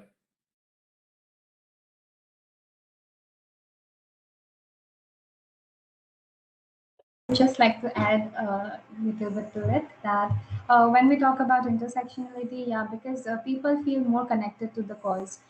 Suppose I'm a woman, when something related to gender and climate action comes into forefront, then I will be more interested in getting involved. Similarly, when it is about, I have worked with people who are working in the field of peace and climate action. So people who are in conflicted areas, though they understand peace, what is the importance of peace, and to align that with climate action, obviously that has a bigger impact. So that kind of intersectionality definitely plays a very important role. I personally have seen that in case of gender, in case of peace, and various other sections. So, and plus, approaching in any problem in an integrated manner definitely helps amplify the result to a great extent. So yeah, thank you. Awesome. I think we have time for about like one or two more questions. I don't know how everyone on the panel's feeling.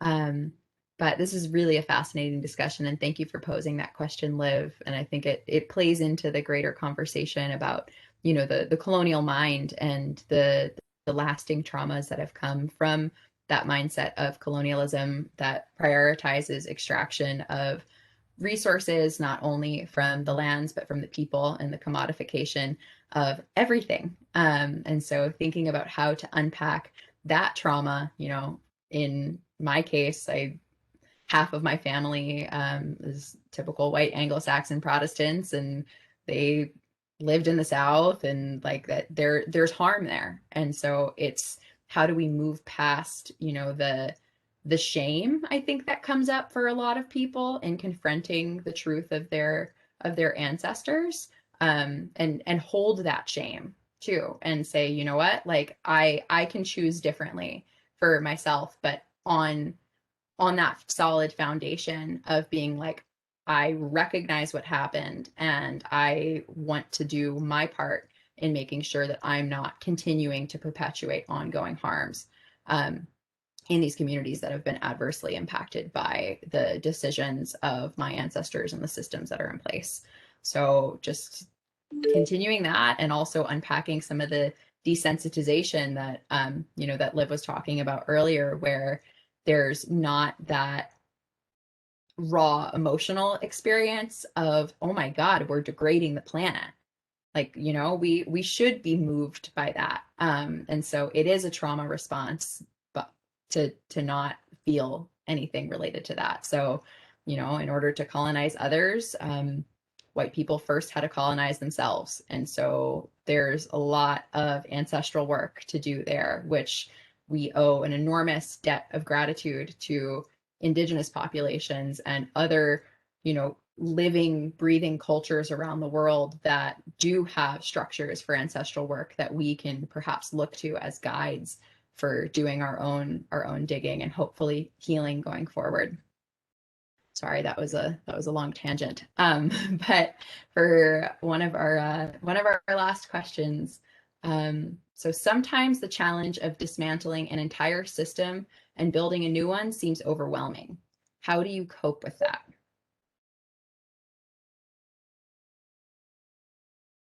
It's a one day at a time kind of thing, especially when so many of us are doing our individual projects, our individual entrepreneurial ventures, our own organizations, focusing within the work that we do is going to make an impact.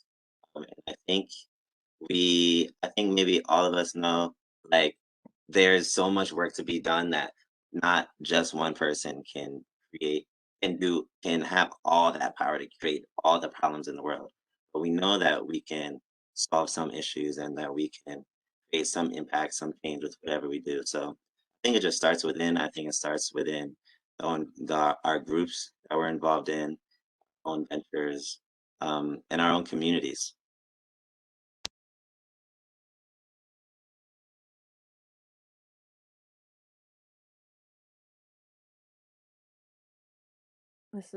I really, really relate to the question. I feel like that's something I grapple with all the time. And I think what Miles just said has been something that a lot of friends have like offered to me that have been so just like, I need to hear that again and again and again. Yeah, recognizing that you're just one person. I think that is in part where like this white supremacy, like I can solve all the problems, I'm going to save the world, like that is coming from that same, at least for me, it's coming from that same place. And so I think part of the healing work is in recognizing that you're just that one person, that you only have the power to be in relationship with those that you're in relationship with, and that your actions are just like the little individual cell that can interact with all the other little cells, but like you have a very small ripple effect role. But that role is so critical because it's in relationship to others. And it's the act of all of the individuals relating to others in a new way that shifts the system. Like I think the word dismantling makes it seem like a mechanistic function.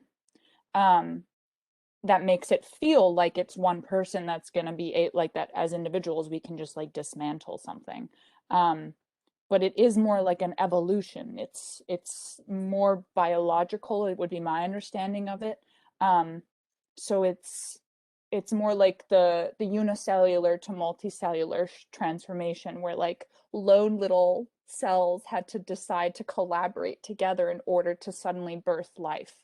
And multicellularity, like suddenly like boom, boom, boom, boom, boom, and now we have like human beings.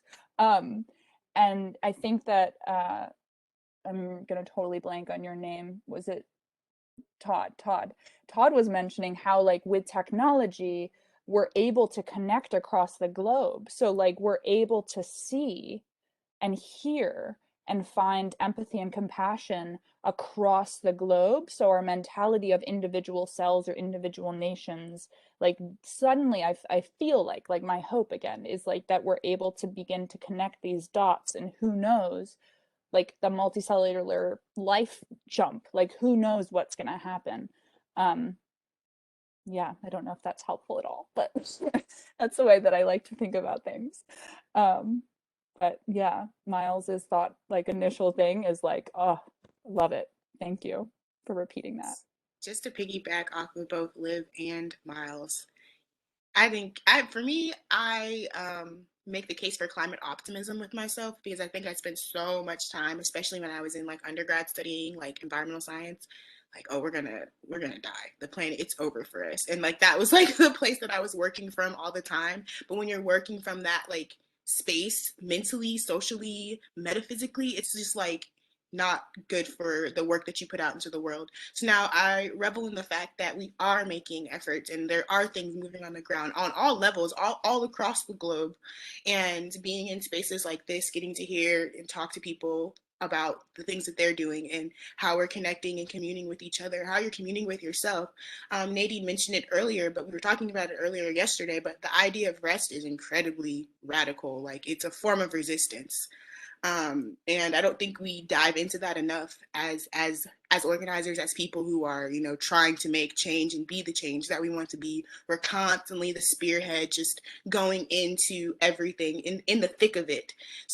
So I think now it's like the idea of like resting and communing and working on yourself and benefiting yourself and having joy, allowing yourself to be joyous and not always just like working towards something that like it ultimately it's like going to happen. I believe it's going to happen. I think you have to have that sort of like external sort of view of things, like have a vision and like working towards that vision, but just taking the time to rest, like allowing yourself to just like disconnect from all of those things so that you can be better at reconnecting and better at engaging. That's one of the ways that I work through my climate, the opposite of optimism. It's like the opposite of it, but in becoming a climate optimist, like understanding those things about myself and about the world. If I might add, militant optimist, I love that. It is the optimism that really makes such a difference, and the power of positivity is just incredible. I think that we see that in a lot of like personal stories, but we never bring that on such a greater and broader level of humanity and the way that the world can go today. Encouraging others, just being in discussions like this is so hopeful and inspiring, because some of the work that I do, I am in the water and seeing the damage that's being done with my own two eyes, and it can be extremely like hopeless. You get to a point where you're sad, you know, and can I even make this difference? I'm trying my hardest, but to then remember that this is, we need to create a network of change. We can't do this alone. And there are so many amazing initiatives and approaches that are being done around the world. If we were only able to, or we are able to, but if we only did like network with them and discuss and share ideas and encourage each other and use those different ideas in different areas of this earth, then maybe we can see some positive change in not just our natural environments, but our social environments as well. And your coral. I'm Like sorry your to picture. add more, Oh. but allowing yourself to feel. I'm like an empath, so I feel everything all the time in the world, and it's just so draining. And sometimes when you're an empath, you feel like all of the negativity and all of the sadness, but like allow yourself to feel happy and cry about the good things too. Like the world is just so beautiful. Start crying. It's so amazing. Start crying. These people are wonderful. Cry. Like allow yourself to feel, because as you're working through those feelings, like you'll find that when it's done and when you've worked through them, you're able to do the work better. So I cry. I cry a lot about happy things. So. And I sorry. What I was going to say is just like also your coral. Like I think those two pictures of your coral, like nature, like growth and healing, that's like a part of life. And I think like what Mary was just talking about with feeling, and what Nadine earlier, like what people have been talking about with feeling, like is so critical, because that is an opportunity to connect. It's showing that we're able to connect. We're able to feel connected to coral, a non-human being. Like we're able to empathize with the death of coral. We're able to find joy in its rebirth. And then ecosystems that you can cascade down, like spiral effect downwards, or it can spiral effect back upwards. So with like regeneration, we're offering the ability to suddenly connect the dots. And again, like who knows what happens when we tip the system, or tip any system, from a state of like on the cusp of extinction, but we can tip it and it could go back. And so we can spiral an ecosystem the other way. We're just so close to tipping it that way, which is the state of fear. But I think it's this waking up to the emotional need to take action, and it's coming from this place that's more heartfelt, that is sustainable, because it's coming from a place of love and connection, and it's not a state of fear and kind of like cognitive, I need to do this thing, or like to be a good person I should do this thing. So that was the other thing I wanted to build on. Yeah, absolutely. And to be able to connect with coral, which is an animal and has no eyes or a face or anything that you could like think about being able to connect with. But when you see it in person and you see its little polyps out and about, you're like, oh my gosh, that is the coolest thing I've ever seen. And I think that sometimes coming from a scientific role, you're taught to look at the data and you're taught to read these papers and do everything by the books. Why did this happen this way? This is how it's going to happen. These are our methods, and this is what we're going to do. But that emotional role, like you're almost taught to not feel, or you're taught to just push that aside, shove it under the rug, and let's keep doing all of this work. And coming into an educational role here, where I am, and just within myself, thinking that I'm just becoming an educator and loving that, it is an emotional point that you have to bring about to all the audiences and the people that you're trying to educate. Because if there's no emotional connection, then how are you going to get somebody to care? And then how are you going to get somebody to make a difference? Maybe they can make one small donation one time if they just see the data. Okay, cool, looks like this is working, let me contribute. But it's about making that sustainable change in somebody's life, so that they can not just make one small contribution now, but that they will make these contributions throughout the rest of their lives. And I believe that comes from someplace from within, a place of feeling and emotion and caring. And we need to ignite that within everybody. hate to be the person to bring an end to all of this. Not the best role in the whole event, but this is lovely, and the Q&A sessions are always my favorite. Nadine and I always go back and talk about how those are always our favorite part. And I just feel like a sponge, you know, coming here and soaking up your great knowledge.